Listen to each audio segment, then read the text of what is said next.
আসসালামু আলাইকুম। কেমন আছেন আপনারা সবাই? দিদি ভাই ও ভাই বোনেরা কোথা থেকে দেখছেন আমি জানি না।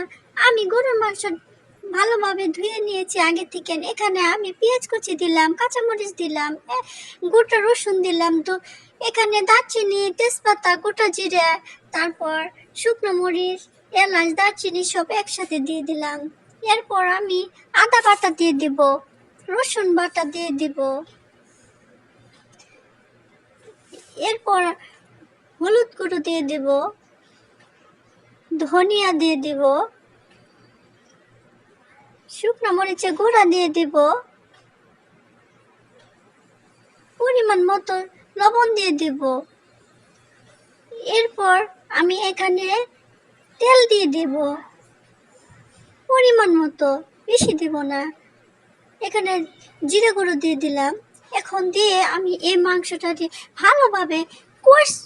ভালোভাবে মেখে নেব। মেখে নিয়ে মাংসটার ভিতর থেকে নাড়ি বুড়ি বের করে নেব, যাতে মাংসর ভিতরে ভিতরে কষে কষে যেন মশলা ঢুকে যায়। কারণ সেটা না ঢুকলে তো ভালোই লাগবে না, কারণ মাংস থেকে এক্সট্রা একটা কেমন জানি স্বাদ লাগবে, হবে না। এটা আমি আগে থেকে এনে ম্যারিনেট করে রেখে দিয়েছিলাম, এখন চুলায় বসে দিছি, আস্তে আস্তে কষাচ্ছি। কষিয়ে তারপর এখানে আমি কয়েকটা আলুর টুকরা দিয়েছিলাম, সেটা আমি এখানে দেখাইনি। এই যে বুবুজানেরা, দেখেন আমার মাংসটা হয়ে গেছে। কেমন হয়েছে আপনারা কমেন্ট করে জানাবেন, শেয়ার করেন, লাইক করেন। আসসালাম।